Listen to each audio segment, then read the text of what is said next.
이 압류생 공매 같은 경우는 기본적으로 공매 물건 중에서 가장 제일 많은 거죠. 거의 뭐 한 90% 정도 이상을 차지하는 거니까. 그래서 이 부분을 우리가 어떻게 진행이 되는 걸 한번 좀 보면서 강의를 시작해 보도록 하겠습니다. 이렇게. 이와 같이 이제 처음에는 이제 이 압류생 공매 같은 경우는 기본적으로 우리가 이렇게 압류 재산 공매 같은 경우는 공매 위임관소가 공매 위임관소가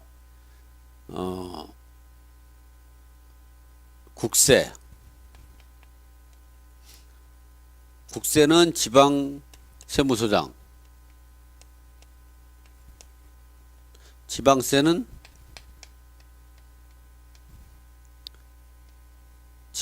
이제 시, 군, 구, 청장. 그 다음에 4대 공과금. 국민연금보험, 국민건강보험, 그 다음에 고용보험하고 산재보험.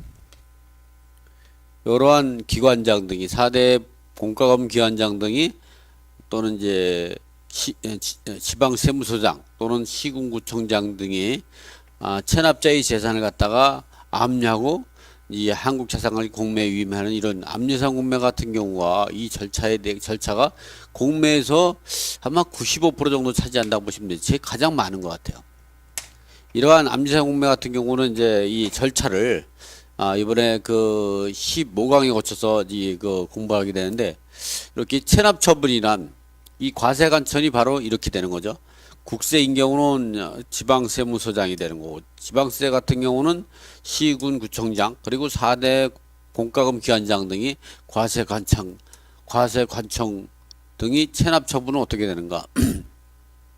체납처분이란 세금을 체납한 걸 말하는 거죠. 체납처분이란 과세관청, 세무서장, 지방자치단체장 또는 국민건강보험 기관장, 국민연금보험 공단 기관장, 고용 및 산재보험 공단 기관장 등이 징수금이 납부 또는 납부 의무가 있는 자에 대해서 독촉 또는 최고를 하였음에도 불구하고 그 독촉 또는 최고 기간까지 납부하지 않았을 때 납자의 재산을 갖다가 직접 압류하거나 제3자의 경매나 공매 절차에서 교부 청구하는 수단을 통해서 조세채권을 강제적으로 실현하는 강제집행 절차이다. 이렇게 나오는데, 여기서 우리가 알고 있어야 될 게, 우리 간혹 보면 이제 국세 완납 증명서라는 걸 우리가 보죠. 간혹 보면 국세 완납 증명서,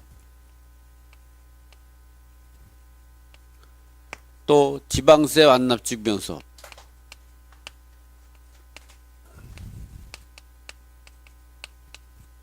우리가 이제 보면 임차주택에 입주할 때 국세 완납 증명서와 지방세, 앞으로 보세요. 국세 완납 증명서와 지방세 완납 증명서를 발급받으면 어떻게 되냐면, 자기보다 임차인보다 선수리 채권이 발생할 수 없다, 이렇게 생각하면 큰 오산이에요. 왜 그러냐면, 우리가 이렇게 세금이 체납이 있다면 이 체납을 언제부터 따지냐 하면은, 이제 그 법정기일이 발생하고 나서 계속적인 이렇게 납부 의무 있는 사람에게 독촉 절차를 거치고 최고를 하여 이러한 과정을 거치는 게 한 4개월에서 5개월 걸려요. 이러한 기간 동안에는 세금이 체납으로 되지 않아요. 이 세금은 법정기일이 발생한 거. 법정기일은 뭐냐면 자진신고 납부. 우리가 세금에 대해서 좀 알고 있는 법정기일은 어떠냐면 두 가지 방법이 있는데, 자진 신고 납부 방법일 때는 신고일이 법정기일이에요. 그러나 이거는 뭐냐면 고의수서 발송, 세무서라든가 지방자치단체에서 고의서 발부하는 거는 발부일. 이렇게 고지서를 발부하거나 자진신고 납부할 때 일정한 기간 동안에 납부 기한을 주게 되고, 이 납부 기한, 신고한 때 하고 발부했을 때에 요거는 납부 기한이 주어져 가지고 보통 30일 이내에 납부 기한을 주어 가지고 고지서를 발송하게 돼요. 재산세 같은 건 15일. 요 자진신고 납부 기한은 본인이 신고하고 납부해야 될, 확정 신고해야 될, 이제 납부해야 될 그 기간 내에 납부하면 되는 거고, 이러한 기간 내에 이렇게 법정기일이 발생했는데도 불구하고 납부하지 않으면 이 과세관청 같은 경우는 요가제 세무서장의 지방자치나 국민건강, 국민연금 또는 고용산재보험 기관장 등은 독촉 절차를 거치죠. 이렇게 독촉 절차를 거치지, 이 독촉 절차를 갖다가 한 2, 3회에 거쳐서 독촉 절차를 거쳐. 그래도 납치하지 않을 때는 이 체납자의 재산을 압류하고, 그래도 안 했을 때는 공매에 붙이게 되는데, 그러니까 이렇게 체납자의 이 국세 완납증명서라든가 지방세 완납증명서를 발급하더라도 이 독촉 절차라든가 최고하는 기간 동안에까지는 체납자의 재산, 이 국세 완납증명서나 지방세 완납증명서를 끊을 수가 있어요. 이때는 체납으로 뜨지 않아요. 여러분이 아무리 이걸 발급했다도 체납자가 법정기일이 발생한 세금 납부 의무가 있는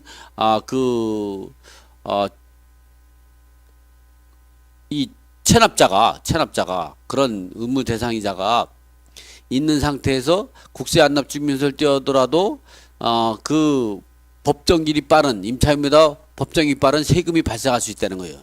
이 4, 5개월 전에 법정기일이 발생해도 그 4, 5개월 후에 체납으로 잡혀버리게 되다 보니까 이러한 그 사항이 발생할 수 있으니까 여러분이 법정기일은 이런 거다. 국세 완납증명서, 지방세 완납증명서를 발급하더라도 이러한 부분에서는 5점이 남는다.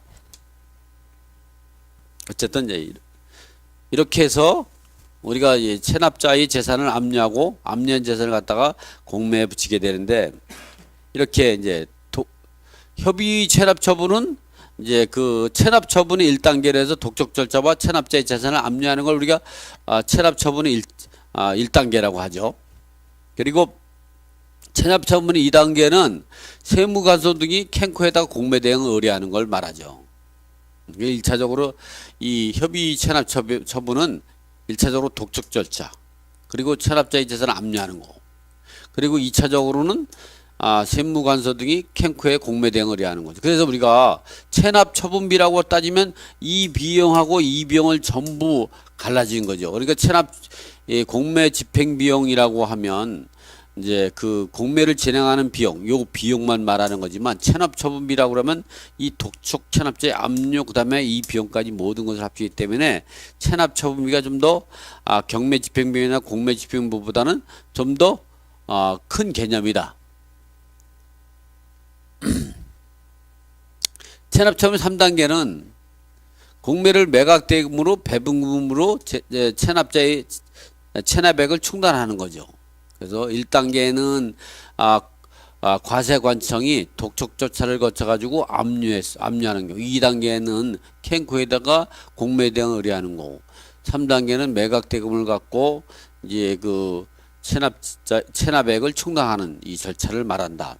어쨌든 공매 대응 업무 같은 경우는 이렇게 이제 세무관서 등이 세무관서 등이 공매 실익 분석 의뢰와 캔코에 대한 공매 대응 의뢰가 이루어지고, 왜냐하면 이게 무의미가 되면은 공매를 진행할 필요가 없기 때문에 세무관서 등이 공매 실익 분석 의뢰를 오게 되면 이제 이런 부분들을 이제 캔코에서 실익 있는지 여부를 분석해서 세무관서에 보내고, 세무관서 동안 그걸 토대로 해서 무의미가 발생하지 않는 선에서 공매를 진행하게 되는 거죠.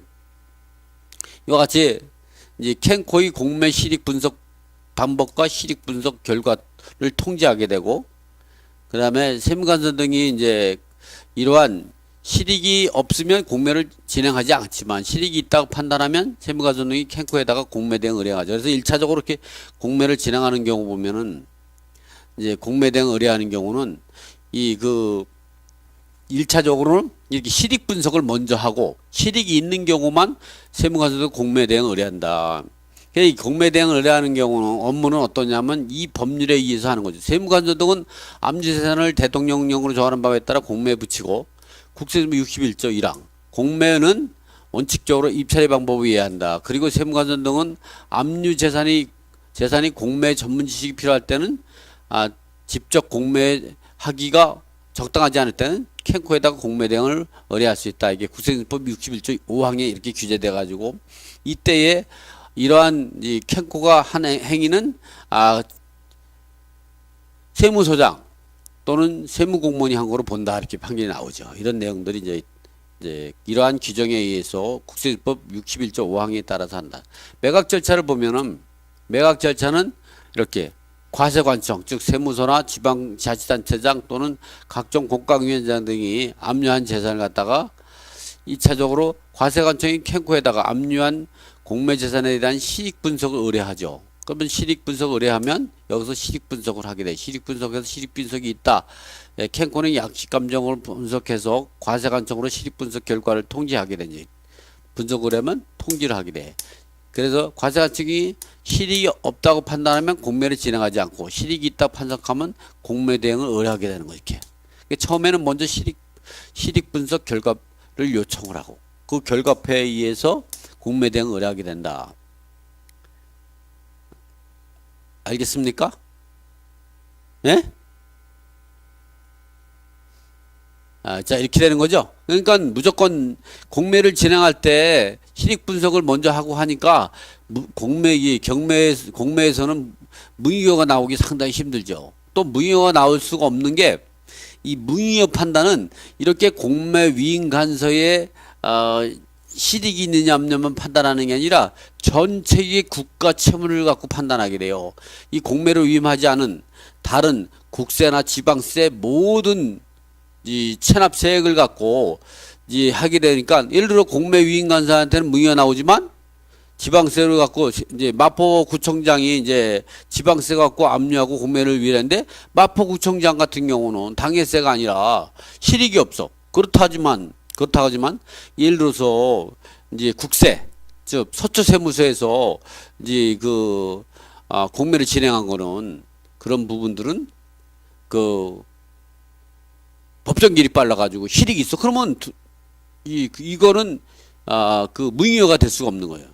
전체의 국가 채무를 통틀어 가지고 실익이 있으면 무효가 발생하지 않는다. 지금 그래서 국세징법이 변경돼 가지고 실익을 분석할 때 경매를 신청할 때 경매 신청 채권자가 남을 가망이 없으면 경매를 취소해야 되는 민사집법 102조 무효일 때 경매를 취소하는 그런 규정이 국세징법에도 있지만 국세징법은 전체의 국가 채권 중에서 이제 실익이 있으면 하나로 보기 때문에 이제 공매에서는 당해세가 있을 수가 있기 때문에 실익이 없어서 공매가 취소되는 경우는 없다 이렇게 이해하시면 돼요.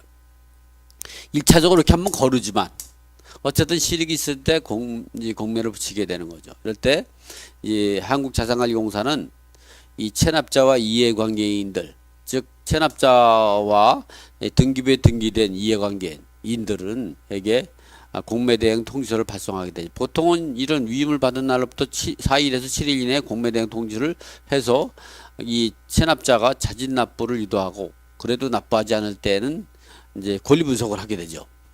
권리 분석을 해가지고 이와 같이 권리 분석을 해서 또 채권 신고 내역을 분석해서 공매 가능 여부를 실익을 이제 분석하라는 거죠. 그래서 공매 불가 재산 위임 기간에 실익이 없으면 위임 기간에 다시 반환하게 되는 거죠. 2차적으로.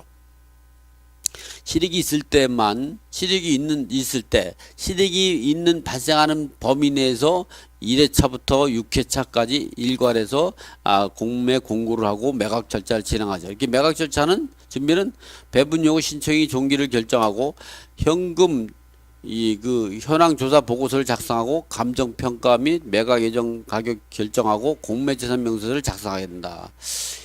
그 다음에 최초 공매 공고 또 재공매 공고.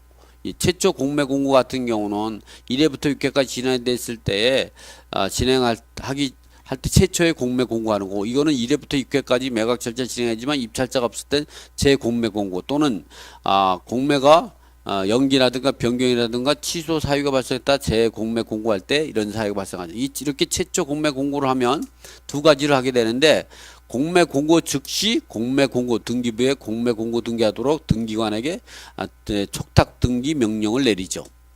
세무관서장 등이 이제 그러한 업무를 한국자산관리공사가 이제 그 국세법 61조 제5항에 따라서 하게 된다.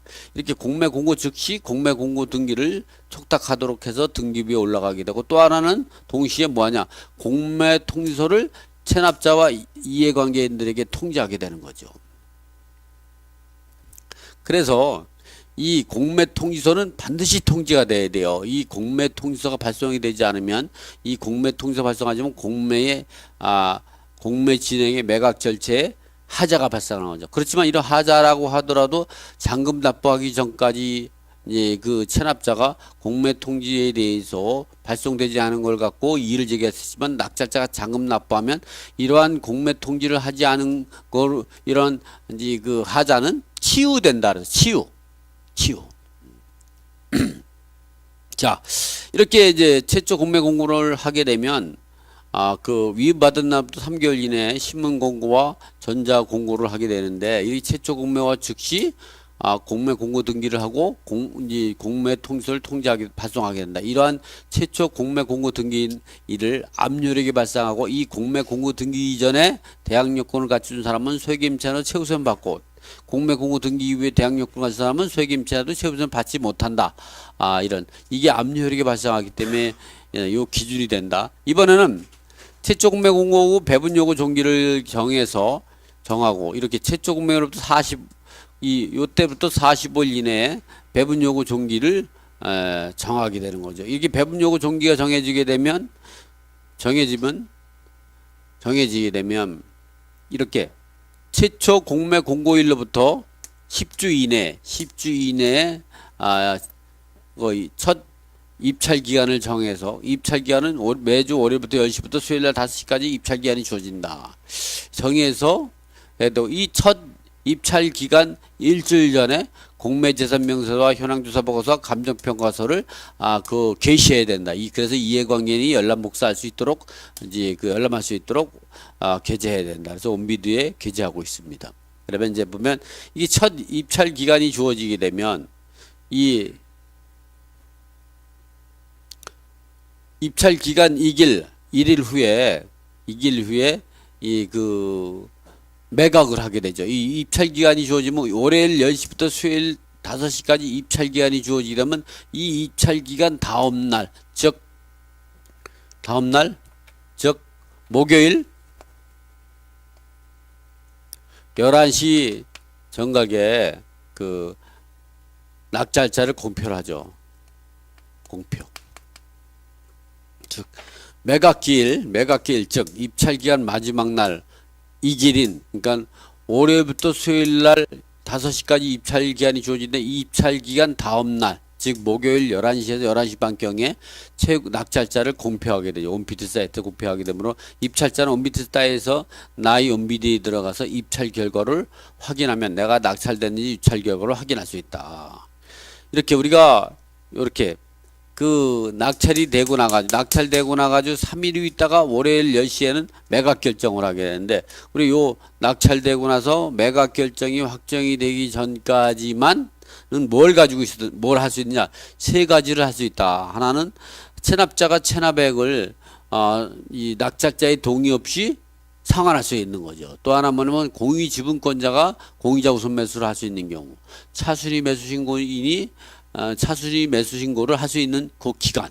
그러나 매각 결정이 확정이 되면 차순위 매수 신고도 할 수도 없고 공의자 우선 매수도 할 수도 없고 체납자가 낙찰자 동의를 얻어야만이 공매를 취소할 수 있다. 이 과정이 이루어지는 거죠. 요 기간에 그런 사례가 발생하게 되는 거죠. 이 매각 결정이 이루어지고 나서 잔금 납부는 3천만 원 미만은 7일 이내, 3천만 원 이상은 30일 이내 잔금이 납부 기간이 주어진다. 이렇게 30일 이내 잔금을 납부하지 않았을 때는 또다시 10일간의 납부 최고 기한을 주게 되고 이때에 납부하지 못하면 재공매가 진행되고 입찰 보증은 몰수돼 가지고 이 그 몰수된 입찰 보증은 누가 가져가냐? 그 0순위가 체납 처분비, 그리고 1순위가 압류한 공매 위임 간서, 그리고 2순위가 이제 그 체납자 겸 소유자가 가져가게 되는 거죠. 이건 위약금으로 봐요. 경매에서는 몰수된 입찰 보증금은 배당 재단에 포함해서 채권자에 배당하는 거랑 다른 사항이죠. 어쨌든 우리가 보면 낙찰 매각 대금이 3천만 원 미만인 경우는 납부기한 7일에다가 납부 최고기한 10일이 주어서 최장 17일 이내에 지연이자 없이 잔금을 납부할 수 있는 거고, 3천만 원 이상이라고 하면 납부기한 30일 하고 납부 최고기한 10일에서 최장 40일 이내에 잔금을 납부하면 소유권을 취득한다. 이렇게 잔금을 납부하게 되면 소유권 이전 등기를 하게 되고, 이 소유권 이제 잔금을 납부한 날부터 30일 이내에 배분길이 잡히고, 이 배분길로부터 역산해 가지고 7일 이내에 배분 계산서를 작성한단 말이에요. 7일 이내에 배분 계산서를 작성해요. 7일 전에 배분길 7일 전에 배분 계산서를 작성해 가지고 이 왜 7일 전에 작성하냐면, 이 공매 같은 경우는 캔코가 진행되는 게 아니라 캔코가 위임받아서 진행되는 거기 때문에 공매 위임관서의 동의를 받아야 돼. 이 배분 계산대로 배분을 해도 괜찮겠습니까 하는 거죠. 그래가지고 이 경매 같은 경우는 배분 계산서를 배당표 원안을 배당길 3일 전에 작성하게 되는데, 공매에서는 공매의 특성이 위임받아가지고 공매를 진행하기 때문에 배분길로부터 7일 이내 배분 계산을 작성해서 그 공매 위임관서에게 이대로 배분을 실시해도 되겠습니다. 동의를 걷는, 그 동의를 언제까지 해야 되냐? 공매 위임관서는 3일 전까지, 배분길로부터 3일 전까지 동의 여부를 판단해야 돼. 근데 동의 여부에 대해서 아무런 이의를 제기하지는 않는다, 대꾸가 없다, 그러면 동의한 거로 보고 배분을 실시하게 된다, 이렇게 되는 거죠. 그래서 이 공매 같은 경우는 지금처럼 이 압류상 공매 같은 경우는 이렇게 위임을 받아가지고 실익 분석 여부를 판단해서 이제 실익이 있으면 한국자산가용사 공매를 위임해서 이렇게 매각 절차를 진행해서 배분까지 절차를 이루어지는 거죠. 이것이 바로 압류상 공매의 매각 절차도다.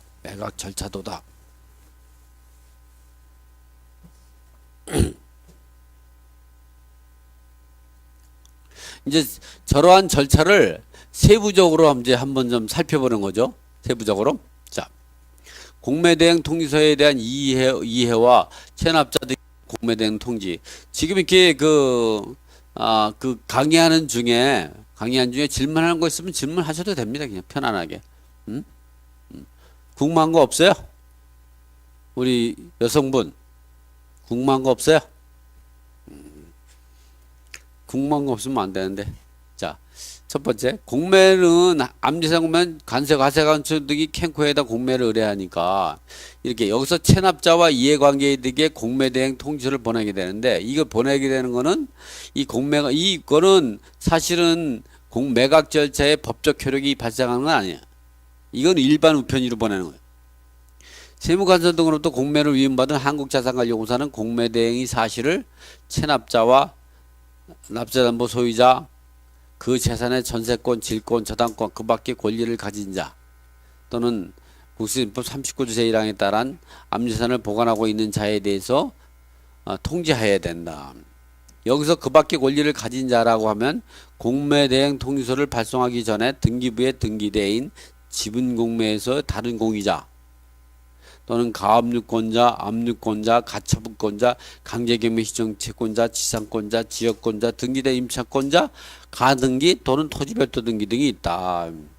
그리고 국세제도법으로 68조 2항에 따라 68조의 2, 6항에 따라 행정안전부, 지방세 등으로 부동산 소재지를 관할한 지자체, 국세청, 체납자의 주소를 관할하는 세무서, 관세청, 그리고 국민건강보호법에 따른 국민건강보험공단, 국민연금보험법에 따른 국민연금공단, 그리고 산업재해보상법에 따른 근로복지공단 이사장에게 배분 요구하도록 이 배분 요구 종기까지 배분 요구 통제. 그래서 우리가 공매가 진행이 되면 부동산을 소재지하는 시군구청장에게 통제가 돼 가지고 등기부에 압류가 돼 있지 않아도 자동적으로 부동산을 소재지하는 시군구청장이 알아서 당해세 등을 배당 요구를 할 수가 있는 거죠. 그리고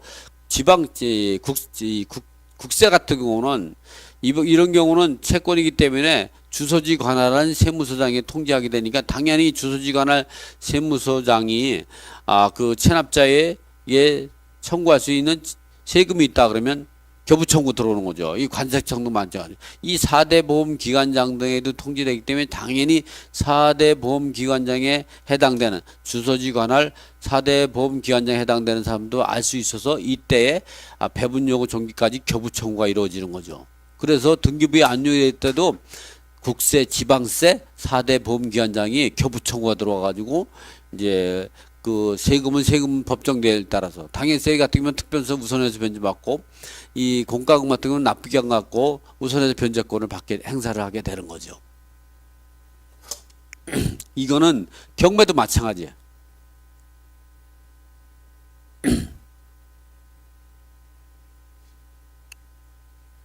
이 공매대행 통지서는 어떻게 보내냐? 지금까지 공매대행 통지서 같은 경우는 이 그 법적 효력은 없는 거예요, 이게. 그래서 일반으로 표현을 보내게 되는 수신, 체납자 이렇게 가지고 받는 사람 그리고 체납자. 이거 제가 옛날에 그 이제 근저당을 설정했던 물건에 이제 그 통지가 왔던 거예요. 내가 받았던 걸 여기다 놓은 거거든. 체납자, 그리고 압류 언어릴, 그 다음에 압류 관계된 체납세고 납부 기한, 은재고, 국세, 은마. 이건 500만 원 때문에 공매가 들어간 거예요. 500만 원 때문에. 그리고 이 공매대행 통지서에서는 뒷면에는 이렇게 권리시금을 배분 요구하도록 이 첨부가 되죠. 여기 보면 권리 완전 안내서죠. 뒤에 뒷변에 이렇게 권리신고민 배분 요구하도록 이게 이 뒷장에 붙어 있고 그 하단에는 임차인 등은 채권 입증서로 임대차 계약서 4번과 주민등록 등본, 상가 임차인인 경우는 사업자 등록증 4번과 사업자 등록 증명원을 첨부해야 한다. 월세가 있는 상가 임차인인 경우는 비고란에 월세를 기재하시기 바랍니다. 채권 현황 및 이자, 가지금, 산출 근거 및 기재란이 부족할 경우는 별지를 목록을 첨부해서 기재하시면 됩니다. 그 전화번호는 핸드폰 등 실제 연락이 가능한 전화번호를 기재하시기 바랍니다. 법인인 경우는 전화번호 우측에 담당자명을 기재 바랍니다. 법정 배분 순위에 따라 배분 임금이 없는 경우도 있을 수 있습니다. 권리신고 누락 시 공매 진행 내용이 통지 또는 배분 대상에 제외되는 불이익이 있을 수 있으니 꼭 이 점을 유의해서 자기 권리를 주장하시기 바랍니다. 이렇게 통지가 되는 거죠. 이게 이제 공매 통지서도 이렇게 똑같이 가요. 우리가 이제 공매 실익, 공매에 가능한 여부에 대한 권리 분석은 실익을 분석하게 되는 거죠. 그 다음에 암지상 공매의 준비 절차로는 이렇게 그 매각 가격을 정하기 위해서 감정평가사에게 적정하고도 합리적인 가격을 결정하도록 이 감정평가 명령을 내리죠. 그래서 이 명령은 국세지수법은 세무서장 등이 압류를 재산을 공매에 붙이고자 할 때에는 그 재산이 매각 예정을 정해야 된다. 이 경우 매각 예정 가격을 정하기 어려울 때에는 감정인이 평가에 의해서 그 가액을 정할 수 있다.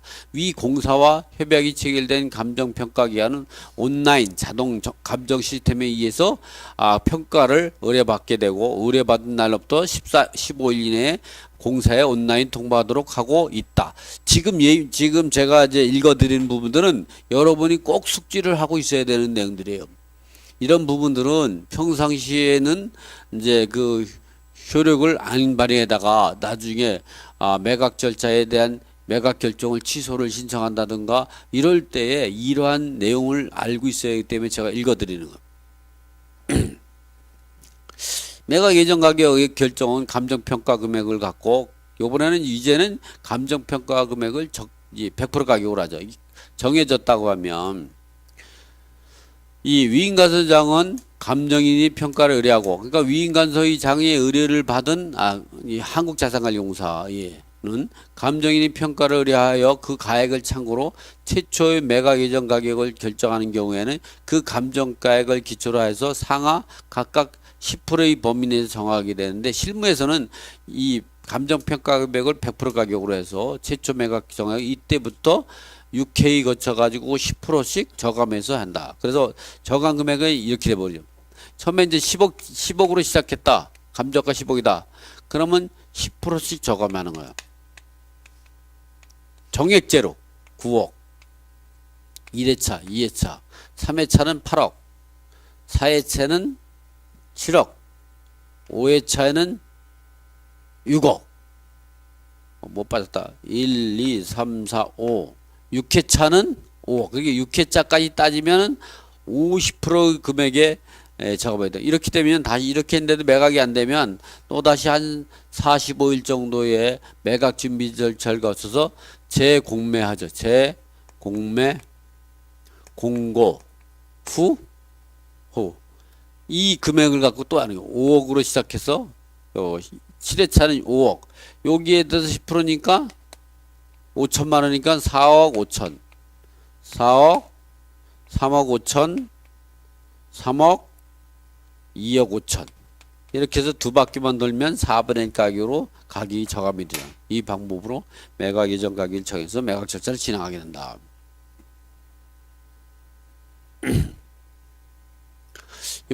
이제 공매 대상 재산에 대한 현황조사 명령이 있는데요. 현황조사 같은 경우는 세무서장은 63조에 따라서 매각 예정을 결정하기 위하여 공매 대상 재산의 현상, 점유관계, 차임 또는 보증맥스 그 밖의 현황을 조사해야 한다. 세무공무원은 제1항이 조사를 위해서 건물을 출입할 수 있고 체납자 또는 건물을 점유하는 제3자에게 질문을 하거나 또는 문서를 제시하도록 요구할 수 있다. 세부공무원은 2항에 따라 건물을 출입하기 위해 필요한 때에는 잠긴문을 여는 등 한다. 이러한 해능 행위를 대행할 수 있는 현황조사관이 있어요. 그 현황조사관이 이 세무공무원이 할 수 있는 업무를 대행해서 하고 있다. 지금은. 경매에서는 집행관이 현황조사를 하게 되는데 공매에서는 집행관이 없기 때문에 현황조사관이 하게 돼요. 배분요구 종료 일정. 최초 입찰 기간 이전에 해야 된다. 보통은 이제 공매에서는 최초 공매 공고일로부터 45일 이내에 배분요구 종기를 정해서 공고하고 있다. 배분요구 종기 연기 신청. 배분요구 종기 연기 사유가 발생할 땐 연기도 할 수 있다. 이해관계 등의 배분요구 통지와 배분요구 철회 기간을 두고 이번에 이제 공매 공고와 공매 공고 등기 제도가 있어요. 이렇게 이제 공매 공고 절차와 시기 이제 보면 이렇게 공매 위임간서는 공매 위임받을 날부터 3개월 이내에 공매 공고와 동시에 이해관계인에게 공매 통지서를 발송한다. 그래서 공매 공고를 하게 되면 공매를 위임받은 3개월 이내에 공매 공고를 하게 되고 이 공매 공고를 한 다음에는 두 가지를 하게 되는데 이해관계에게 공매 통지서를 하게 되고 또 공매 공고를 등기할 수 있도록 등기관에게 촉탁을 등기를 요청하게 되는 거죠. 그래서 이 공매 공고와 동시에 공매 통지서도 발송하고 공매 공고도 이루어지는 거죠. 그래서 같은 날 발생하기 때문에 우리가 이게 공매 공고 등기 날짜를 기준으로 해서 공매가 압류효력이 발생한다. 또는 이게 공매 최초 공매일을 압류효력이 발생한다. 하지만 최초 공매 공고일하고 공매 공고 등기 날을 따라 우리가 압류효력이 발생하지만 공매 공고를 등기한 날을 우리가 대외적으로 압류효력이 발생한다 이렇게 보시면 돼요. 이런 공매 공고는 첫 매각 기간 10주 이내 정하에 진행해야 된다. 뭐 이런 부분들이 이제 있고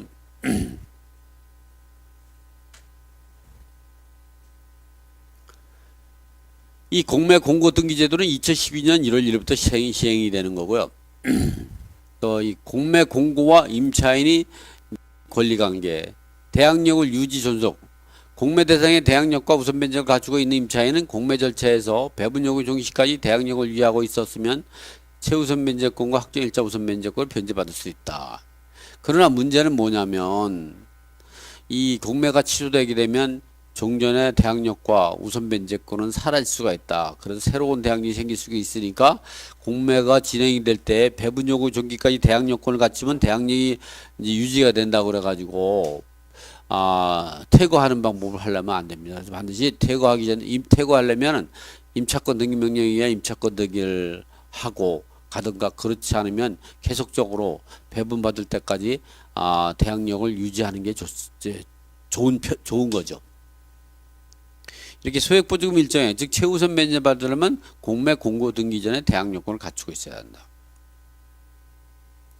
이런 공매의 통지는 이제 그 공매 공고 등기를 할 때에는 공매의 통지를 하게 되는데, 이렇게 한때는 세무사정등 국세인법 68조의 규정에 의해서 체납자, 납자담보물권자, 공유의 재산이 공유물의 지분인 경우에는 공매 공고의 등기 또는 등록일 전일에 현재의 소유자, 공매 재산에 대한 공매 공고의 등기 또는 이러한 또는 전세권, 질권, 저당권 그밖에 권리를 가진 사에게 공매의 통지를 하게 되는 거죠. 공매 통지서에는 어떤 게 있느냐? 체납자, 채권자, 체납자, 그리고 공매 재산 명시, 일괄 공매 공고의 연월일, 공매 게시판, 인터넷 입찰 기간, 개시 일자 또는 매각 예정 가격, 1회차부터 6회까지 일괄해서 공매 통지를 하게 되고, 압류에 관계된 체납자의 체납액의 내용, 그리고 본건의 기사에 대한 채권관 계산서를 현재까지 우리공사에 제출하지 아니할 경우는 통지서의 수령일 날부터 10일 이내에 제출하시기 바랍니다. 미 제출 시는 어차피 이런 거는 배분 요구 종기까지 하면 된다. 그래서 이런 이 공매 공고와 우리가 공매 공고를 하면 이와 같이 공매 통지서를 발송하고 또 공매 공고 촉탁을 등기하는데, 그때 발송하는 공매 통지서의 양식은 지금과 같이 이러한 양식을 갖고 있다. 이와 같이 수신 체납자, 공매재산 연할, 그리고 이렇게 그 1회차부터 6회차까지 그 인터넷 입찰 기간, 그리고 개찰 시 매각 예정 금액이 있다. 하나에 잊지 못한 이 공매 통지서가 중요한데요. 한 번에 잊지 못하게 하는 게, 웃기지 못하는 게 뭐냐면, 내가 낙찰받은 것이 6회차에서 신문에 공고할 때는 이렇게 공고를 했는데, 이제 이 공매 통지할 때에 이제 한국자산관리공사 이제 직원이 이 6회차에 대한 타자만 안 치고 5회차까지만 입력하고 보낸 거예요. 이게 무슨 그런 개떡 같은 일이 발생했는지. 그래서 낙찰받았는데 공매가 이런 걸 또 발견했어요, 체납자가. 그래서 이 이유에서 매각 결정 취소가 들어와가지고 매각 결정이 취소가 됐다니까. 이 부분을 사람이 하다 보니까 요 6회차를 타자를 안 쳐가지고 보냈더라고. 뭐 그런 경우가 있어요. 그때 이거 기입 등기 타자 치는 직원이 아무래도 신입 직원이었는지 신입사원이었는지 아니면 이제 위탁받아서 했는 건지 그런 실수가 있단 말이에요. 또 이렇게 압류 관계에 대한 세목, 체납 취득세, 납부 기한, 이제 국세 지방세의 체납 금액, 가산금 이렇게 이런 게 나오죠. 그 뒷면에 보면 또 그 배분 요구할 수 있는 그러한 내용들이 적혀서 통지가 된다. 이번에는 공매재산서 명세의 작성과 비치.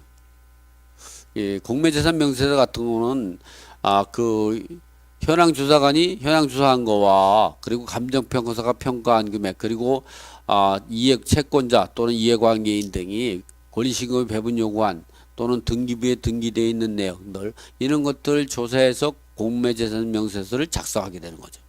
그래서 이런 공매재산 명세서는 경매로 따지면 매각 물권 명세서와 똑같은 거예요. 경매에서는 매각 물권 명세서. 반드시 여러분이 경매를 할 때에도 반드시 이게 매각 물권 명세서 꼭 확인해야 돼요. 이게 매각 조건을 여기다 기재해서 하는 거거든요. 공매재산 명세서도 가장 중요해요. 이걸 확인 안 하고 낙찰받는 사람인데, 이걸 확인하고 낙찰받았을 때 인수할 권리가 공매지산명세에 기재가 되어 있다. 경매에서는 매각물건만 기재됐다. 그러면 공매를 취소할 수도 없어요. 그런 이유로. 여러분이 이제 꼭 다른 것마도 공매 낙찰 입찰 들어갈 때는 공매재산명세를 꼭 확인을 해야 된다. 또 공매 진행이 취소 및 중지 요건 이런 것들은 여기 국세징법 69조에 있는 내용이죠. 공매 취소 및 공고, 공매 취소할 사유 또는 공매 중지할 사유, 국세법 71조 공매 중지 사유. 그다음에 이제 또 압류 해제의 요건 이런 것들은 국세 53조 이런 내용들이 나중에 발생하게 되면 요 책을 보고 요 내용들을 보시기 바랍니다. 요 책을 갖고 여러분들을 갖다가 앵무새처럼 똑같이 설명해 드리는 건 의미가 없죠. 어? 여러분 같이 게으른 사람한테 이런 것까지 다 가르쳐 주면 의미가 없어. 귀에 안 들어오죠. 여러분은 어떻게 했어요? 잘 받아 가지고 돈만 벌려고 하죠. 욕심이 너무 강한 거예요. 그리고 공매 입찰 시 입찰자 자격이 제한이 있다. 이게 매수인이 제한. 이게 체납자와 세무공무원 그리고 공사 직원은 직접적으로도 간접적으로는 입찰에 참여하지 못한다. 그래서 한국자산공사는 1년에 2번씩 가족관계증명서를 제출하도록 돼서 그 가족관계증명서에 기재된 가족이 공매로 낙찰받은지를 꼭 체크를 해요.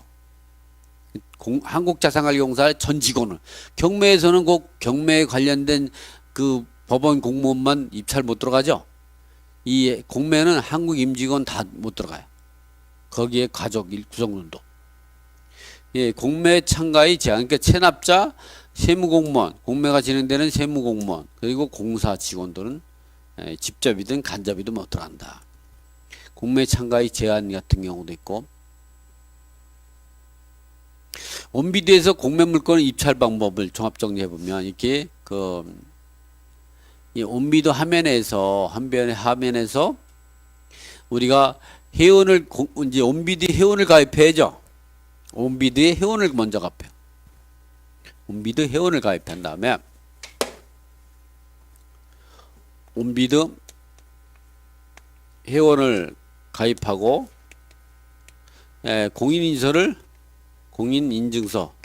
인증서를 범용으로 등록해. 범용으로 이제 가입해서 이 나이 온비드 들어가서 공인서를 등록해야 돼. 그래야 온비드에서 이렇게 회원을 가입하고 그리고 나이 온비드를 공인서를 범용으로 등록을 해야만이 이 온비드에 들어가서 입찰을 할 수가 있는 거죠. 물건을 찾는 방법은 부동산에 들어가면 이제 물건 검색을 통해서 내가 매각 또는 입찰 기간 또는 임대를 선택하고 입찰 기간을 선택해서 내가 찾고자 하는 물건의 용도, 토지든 주거도 선택할 수도 있고 또는 이 주소를 선택해서 또 자산 구분을 선택해서 이제 검색을 누르는 물건. 이 부분은 이미 설명을 했고 이미 강좌로 했기 때문에 여기서는 간략하게 지나가게. 이렇게 본인이 입찰하는 방법, 대리인 입찰, 공동 입찰하는 거는 이미 앞에서 입찰서를 제출하는 방법은 공부를 했기 때문에 그 강좌 내용을 참고하시기 바랍니다. 이 부분은 제가 이제 본인이 입찰하는 거, 대리인이 입찰하는 거 또는 공동 입찰하는 건 별도로 강좌를 만들어 가지고 설명을 줬죠. 그 내용을 참고하시기 바랍니다.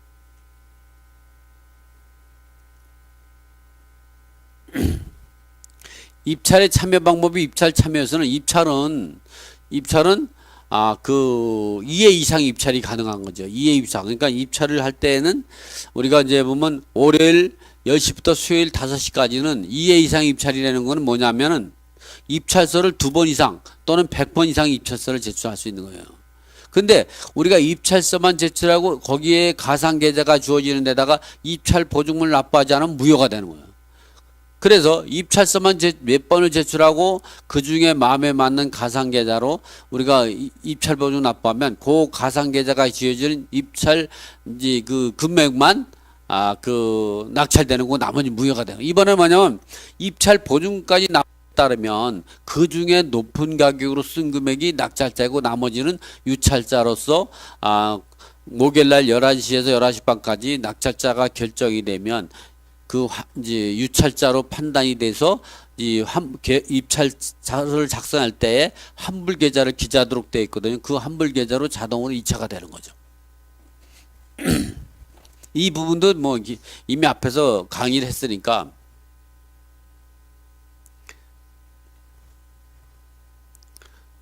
공매 입찰 보증은 어떻게 되냐면은 공매 입찰 보증은 2016년 1월 1일부터 최초 공매 물건부터는 경매처럼 매각 예정 금액이 최저가의 10%를 10분의 1을 입찰 보증 지급하도록 돼 있다.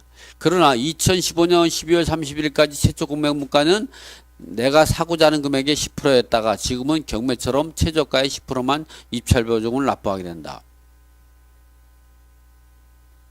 입찰 보증 납부 시 유의사항은 납부 마감 시까지 입찰 보증 납부하지 않는 경우는 입찰 무효가 처리된다. 입찰 보증은 1,000만 원 이하인 경우는 일시 납부가 인정이 되지만 1,000만 원을 초과하는 경우는 몇 번에 거쳐서 나눠서 낼 수 있다.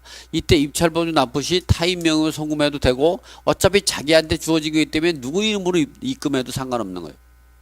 1,000만 원만 넘으면 1,000만 1,000만 되면 여러 번 나눠서 수요일 5시까지 입찰서 제출과 입찰부 납부하면 된다. 또 낙찰자가 잔금을 납부하지 않으면 입찰보증은 어떻게 했냐? 영순위로 체납처분비 그리고 압류관서에 관계된 국세나 가산세 순위로 충당되고 잔여금은 체납자에게 위약금으로 지급하게 된다. 이렇게 이해하시면 돼요. 경매에서는 배당재단에 포함돼서 채권자에게 배당하는 것과 다르다. 그래서 공매에서는 위약금 성격으로 인정이 되고 있다.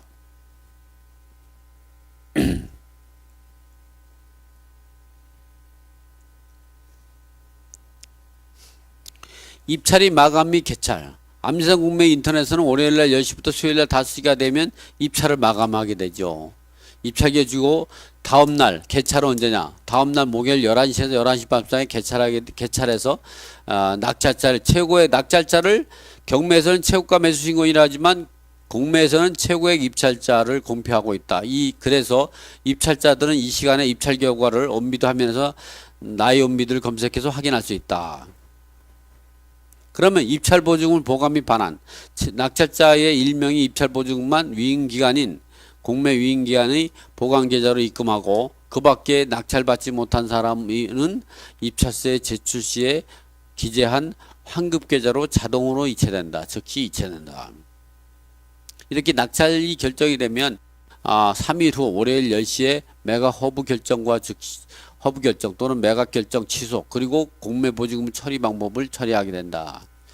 매각 결정의 효력은 계약의 체결의 효력이 생기기 때문에 이 매각 결정 이후에는 공유자 우선 매수도 할 수도 없고 차순위 매수신고도 할 수 없고 체납자가 체납액을 상환하고 공매를 취소할 수도 없다. 이 매각 결정이 이루어지고 나가지고 월요일 10시 정각이 되면 매각 결정과 즉시 확정되는데 이 매각 결정이 되고 나서는 낙찰자의 동의가 있어야만이 공매를 취소할 수 있다.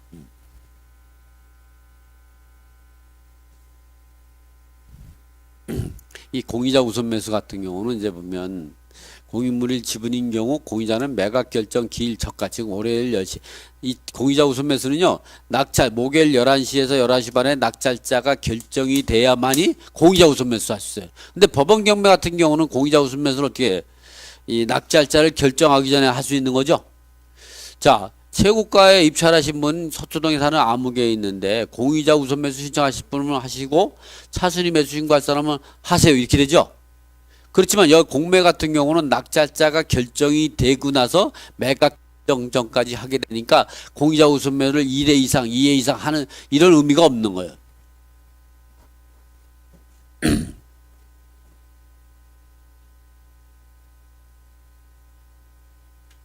차순위 매수 신고도 마찬가지다.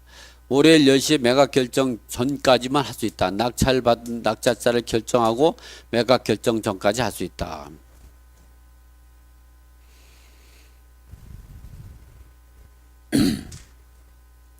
이제 이렇게 매각 결정을 하게 되면 그 매각 결정서에 납부 기간과 납부 최고 기한이 아예 자동으로 기재가 돼 있어요. 그리고 배분기일까지 기재가 돼 있어요. 자동으로. 그래서 이렇게 매각 결정과 매수대금 납부 기한, 그 우리가 월요일 날 10시 돼서 매각 결정을 하게 되면 그 매각 결정에서 매수대금 납부 기한과 그리고 납부 최고 기한이 기재가 된다.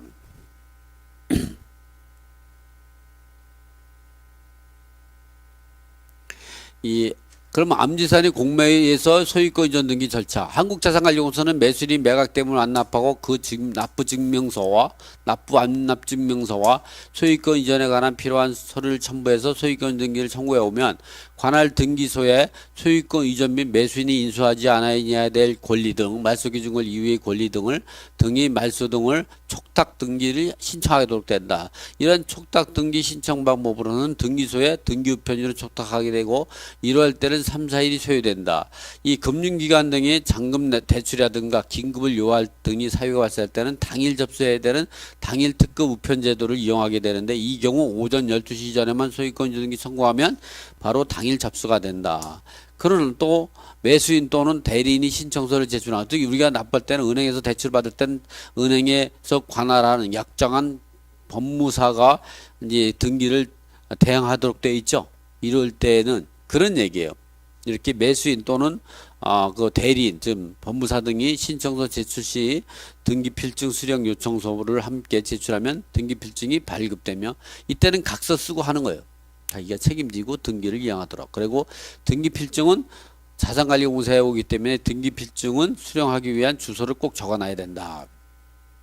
이러한 절차로 해서 등기가 맞춰지게 되는 거죠. 그 공매에서 배분 절차는 어떻게 되냐? 이 배분 절차는 이렇게 그 매각 대금으로 이제 그 배분에 참여한 채권자에게 법률상 우선순위에 따라 배분하게 되는 거고, 이 이해관계인들이 권리신고 배분 요구하는 방법 등이 기재가 되어 있고요. 그 다음에 이제 보면 공매 배분기일 지정 및 통보가 되고, 그 다음에 배분계산 작성 및 비치는 배분기일로부터 7일 전에 작성을 하고, 이 작성된 배분 계산서는 공매 위임관사에게 배분기일로부터 역사는 3일 전까지 동의 여부를 하게 되고, 동의 여부에 대한 이제 그 통지가 없으면 동의한 거로 보고 배분을 실시하게 된다. 그래서 배분금 지급 방법은 배분에 대한 이의가 없으면 배분금을 지급하게 되고, 그 배분금은 계좌 이체 방법이라든가 뭐 이런 부분들이 있고, 이의가 있으면 이의가 있는 부분을 제하고 나머지는 지분하게 되고, 이의가 있으면 이 이의가 있는 부분은 배분이에 대한 절차에 거쳐서 결정해야 되고, 이러한 부분에 대해서 세무과서 등이 그 정당하지 않다고 인정하게 되면 배분을 실시하게 되고, 이럴 때에는 여러분은 법원에다가 배분이의 소송을 제기하고 그 배분이에 대한 소재기 증명을 한국자산관리공사 일주일 이제 그 전에 이제 일주일 기간 동안 소재기 증명을 제출해야 된다. 그러면 공매 같은 경우는 그 예탁돼요. 공매에서는 경매에서는 이제 그 공탁, 여기는 한국은행에 예탁하게 되죠. 그래서 이제 배분이 소송이 결정이 날 때 그 결정 결과에 따라 가지고 지급하게 되는 거죠. 이런 절차로 공매가 암지산 공매 같은 경우는 이제 그 절차가 완료가 되는 거죠. 이렇게 해서 암지산 공매의 절차부터 그 배분기일까지 모든 절차까지 알아봤습니다.